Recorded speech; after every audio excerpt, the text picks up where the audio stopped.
Hello, everybody. This is Anthony from Heal, Lead, and Teach, and I'm going to talk about Native American healing today.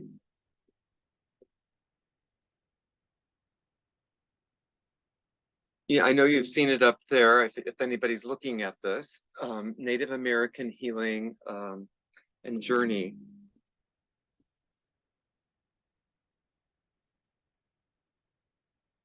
So I got involved with this, I don't know, about 15, 20 years ago. I'm going to also do a little rattling, because the rattling is wonderful for calming people down. Ho, ho, ha, ha, ha, ho, ho, ha, ha, ha, ho, ho, ha, ha, ha, ha. It also works with laughter yoga too. But anyway, so the thing about it is that I'm just going to talk about it a little bit to give people an idea of why you would even do a Native American journey. I thought it was really goofy when I did it, but I learned a whole lot of stuff out of it that ended up helping me with family and all kinds of emotional stressors. One of the people I did learn from was Linda Howe, who also teaches Akashic Records and has written several books. I also did study with Michael Harner at the Foundation for Shamanic Studies in California. And also his wife, who also did teaching something called shamanic counseling, which is teaching somebody how to do their own spirit journey for themselves, instead of having to have the shaman do it for you. So one of the things we do is, what happens with shamans is that in the tribe, and shamanism has been going on for thousands of years, and it's all over the world in every culture. But what we see is that, and the shaman in the village was the healer of the village, or the medicine person, they called them, the medicine man, the medicine woman, the medicine person. So what happens is by going to the shaman or the healer, you're looking for information because something's happened in your life to throw your body either out of kilter because of physically there's something wrong. If our energy gets out of balance, if something physical can go wrong. You might end up having a cut or a snake bite or something that really would require, in today's world, much more Western medicine is available. You can also do it with shamanic work, but so there's a variety of ways that healers work. But one of the ways that a shaman works is to do the spiritual journey or the vision quest for someone, that because they're looking for information from the spiritual realm. And I thought, this is really whacked out. I'm thinking, how does this stuff work? And I had no idea. But what I've learned over the years is that there's something wonderful about ritual. I was raised Catholic, and I still like the bells and the incense and all that. But one of the things that about the drum, as I'm picking it up off the floor here, is that the drum, they did studies that if they recorded what the earth sounds like, the drum beat is actually the sound, the same megahertz as what's in the earth, the sound of the earth. So if you listen to the drum, it helps you to focus and keep centered. And that's why it works. And it also kind of puts people in a hypnotic state and almost like a meditative state, because what's happening is that connection to the beat of the drum is the beat of the earth and the heartbeat. It's the heartbeat of life, basically. But what happened is for the Native Americans, what they did is, they didn't have telephones and, iPhones and, picture phones and Skype and all the things that we have today. They didn't have all that. Zoom. They didn't have Zoom. And so the way that they communicated was through the journey, because they could do it. They could do the drum beat, do the rattle, and into the element of going into the altered state, not only by just taking peyote or medication or drugs, but by doing it with the sound and going into the hypnotic state. And by doing that, it allows the person to go into that state and to connect with information. So they were able to go to the next village to find out what was going on. Were the people sick there? Were they having issues? If somebody was getting sick in their village, they could tell somebody else about it. They were learning from each other through this intuitive type of journey work.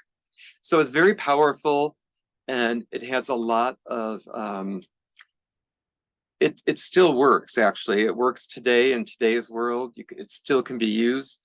I use it for myself at times, and I've learned a lot about it, of my own relatives. And the reason I got involved with it was when my brother died, and I thought, this is wacky. I'm not going to do this. But then I did. I went, and on the very first night that I went to a drumming, I ended up seeing my brother, and you know, in the human form, and he was in that state. He was in the, I saw him in that altered state. He was living in that spiritual realm, and he was fine. And because that was my thing, is like, was he okay? He died of AIDS. It was a horrible death. Watching him die with my mom and dad and myself there. And so anyway, the point is that we have these things that we go through in our life, and they are big deals to us. And sometimes we need the spiritual advice or energy, because what happens with us being human is that we do have a spirit. There is a soul in here. Whether people believe that or not, there is a soul, and it does move and come out of us and go in us. And there's things that change that soul for us sometimes. And when we lose someone that we love, a piece of us, you hear all these country western songs talking about, a piece of my heart left, or I'm thinking Janis Joplin, just take a little piece of my heart now, baby, and so, but that's what happens when soul loss happens on a huge level, and we're distraught. So we're looking for the contentment and emotional balance again. So by doing a journey for someone, we can ask or look for, what kind of power do they need? What empowerment do they need? Do they need an animal? Do they need a spirit form of empowerment? What kind of healing medicine do they need in order for them to feel better? And, I guess it's no mistake that I went through cancer treatment and cancer, and I thought, why the hell did I have to go through this? And as I've gone through it, and, a lot of this was hard to deal with when I was going through it. And it was very hard to do a journey or to do some of these things for myself while I was in radiation or whatever. But I did the best I could. It's 5 years later now, and I'm still, checking it every couple of months with blood tests and all of that. But the thing is, we learn from our experience. And so Michael Harner was one of the anthropologists. He founded the Shamanic Foundation for Shamanic Studies. He's written a couple of books, I think, about the ways of core shamanism and practices. He died, I don't know, about 15 years ago, I think. Another person, Carlos Castaneda, you probably heard of, the beginning series of the beginning with the teachings of Don Juan, the Yaqui of knowledge, the recounting of the apprenticeship that he had as a Yaku Indian shaman, and Don Matus. While the writings have been controversial and considered and are not considered strictly academic, they have significant impact on the perceptions of what shamanism is about. And then Harold Goski is a Sami scholar who's written extensively on Sami shamanism in his book, Shamanism and the Northern Ecology from 1999. And it provides a lot of information about the insights of shamanism, practices, and the worldview of the indigenous people of Northern Europe. So I think there's a lot of information to look at. I'm going to put this, I'm going to do a blog post with this and with this information, because there's just a lot of information. And I know that I never got all of this at once. It was through doing it and through learning about it, which piqued my interest. So one of the things I did is I learned about my role as a shaman and to take the journey for myself to find out, because I thought, why would I want to have somebody take the journey for me? I'd like to learn, to know what's going on. But what I learned about is by doing that work, I was able to help my mother and my brother go through some of their process, or actually my brother was more after than before. My mother was died after my brother, so I was able to do some things to help her. And I remember when she was on a ventilator in the hospital, and I sat there with her for hours and hours on end, and I thought, what can I do in this moment? What can I do in this moment that would make her comfortable or make her happy? And so I thought, I'm going to just do a journey for her. So I went and did a journey, and asking her what she needed, because she couldn't talk. It was very difficult to try to communicate with her. She was agitated at times. They had a feeding tube on her. She was really quite out of it. And during the journey, I asked, what kind of animals does she need, or what kind of power does she need? And so it was really interesting, because what happened during this time is I'm sitting there watching my mother, and then all of my animals started coming out of me. I had a lion, the big mangy lion with the big mane, an elephant, my power elephant, tiger, eagle, bear, a peacock, buffalo, rabbit, and turtle. So I thought, you know what? These are like basically all of my animals coming out of me. And it was a very profound experience. And all of a sudden I noticed they're just going from me into my mom. And I'm thinking, what is this? Like, what is happening? Is she, she's going to be taking over all my power animals?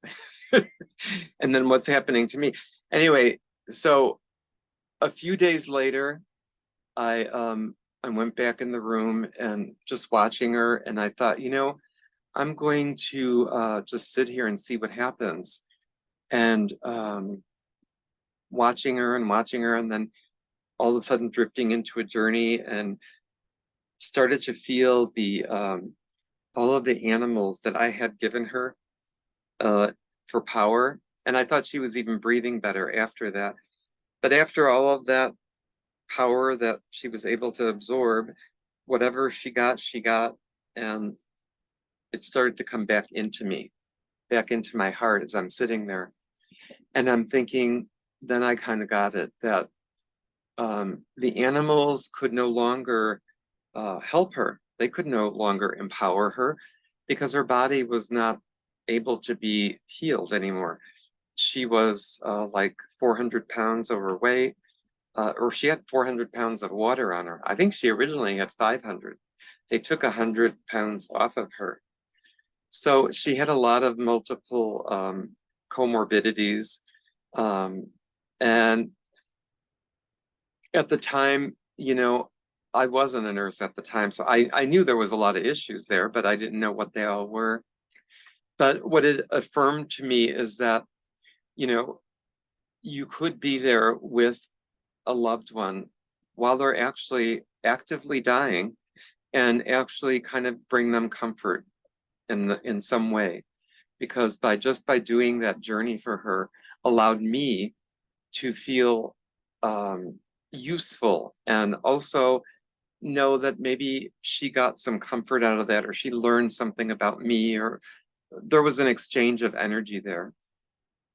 And so that was really good to go through and to see that, you know, these are like special moments in your life that if you don't know this information, you don't get to have that. And one of the other things that happens with Native American healing work is that, so when someone dies, if you're really connected to them, a husband, a wife, a mother, a father, you go through a lot of soul loss, because piece of your soul or heart, we allow it sometimes to die with them.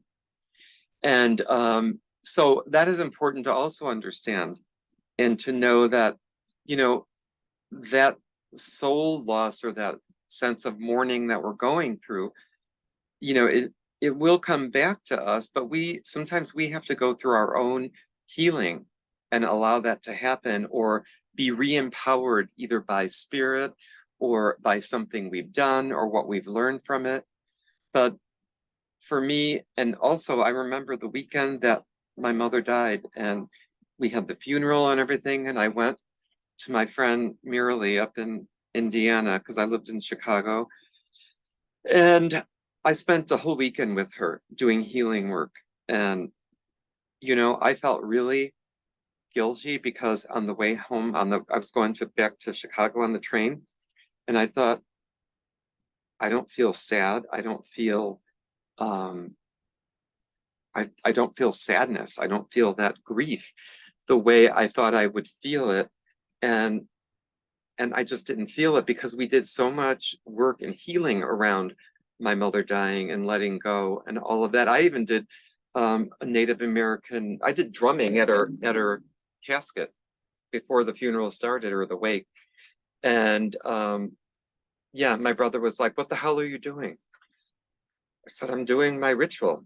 And I'm running around the funeral home with my trust in my ritual. I'm telling you, there was nothing like it. It was great.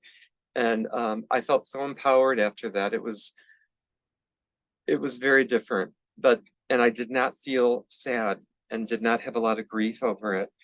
Of course, it's horrible to see your mom die, and heartbreaking, but I knew that I would be able to visit her on the soul level or the spirit level after she fully transitioned. And but anyway, so that's what soul work is about. Akashic reading, that's another whole story, which I'll do another talk about. But those are some of the spiritual things that I do as far as healing and coaching. And it's good to have these things available for myself and to other people. And because I feel like, you know, going through cancer or any type of illness, we are so disempowered, and we do not get to feel empowered. In fact, in the healthcare system, it's very difficult for them to allow you to get empowered. So if you don't learn how to become your own advocate and advocate for yourself, you won't have your power. So it's really important to learn to do that. And that's about all I have to say about that. And I'm going to just take my rattle for you and say thank you very much, and namaste. Have a great day. Thank you for listening, and subscribe to my channel on YouTube. Thank you. This has been Anthony with more than a minute of talking today.